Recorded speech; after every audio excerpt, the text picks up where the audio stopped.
தென்கொரிய விமான விபத்தில் 179 பேர் மாண்டனர்.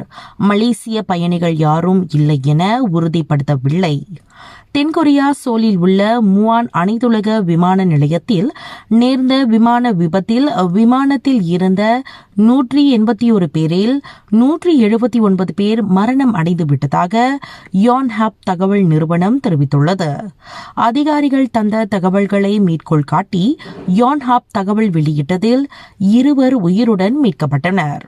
அவர்களில் ஒருவர் பயணி என்றும் மற்றொருவர் விமான ஊழியர் என்றும் தெரிவிக்கப்பட்டது. இருவரும் விமான ஊழியர்கள் என்றும் சில தகவல்கள் தெரிவிக்கின்றன. ஓடு பாதையில் இருந்து தவறிப்போய் விமானம் சுவர் மீது மோதியதால் விபத்து நேர்ந்துள்ளது.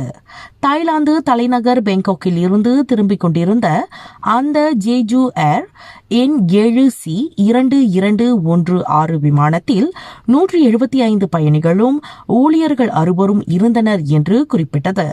பயணிகளில் தாய்லாந்து நாட்டவர் 2 அடங்குவர். உள்ளூர் நேரப்படி சம்பவம் ஞாயிற்றுக்கிழமை, அதாவது டிசம்பர் 29 காலை 9:03 மணிக்கு, மலேசிய நேரப்படி 8:03 மணி நிகழ்ந்தது.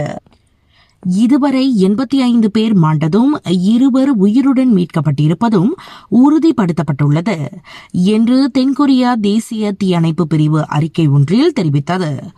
விமானம் கிட்டத்தட்ட முழுமையாக அழிந்து போய்விட்டதாகவும் மாண்டோரை அடையாளம் கண்டு மீட்பது சவாலாக இருக்கிறது என்றும் முவான் தீயணைப்பு பிரிவு குறிப்பிட்டது. தென் ஜியோலோ மாநிலத்தில் உள்ள முவான் விமான நிலையத்தில் தரையிறங்கும் போது விபத்து நிகழ்ந்துள்ளது. பறவைகளுடன் மோதல் ஏற்பட்டதால் விமானம் அவசரமாக தரையிறங்கும் போது கருவிகளில் கோளாறு நேர்ந்துள்ளது. அதனால் விபத்து நிகழ்ந்துள்ளதாக கூறப்பட்டது.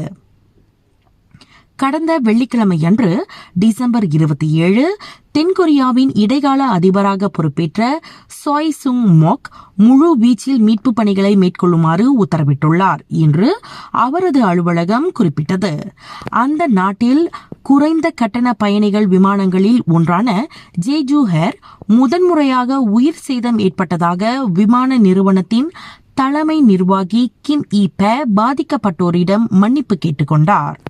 தென்கொரியாவில் ஏற்பட்ட விமான விபத்தில் மலேசிய பயணிகள் இருப்பது குறித்த எந்த தகவல்களும் உறுதிப்படுத்தவில்லை என்று விஸ்மா புத்ரா மேலும் தெரிவித்துள்ளது.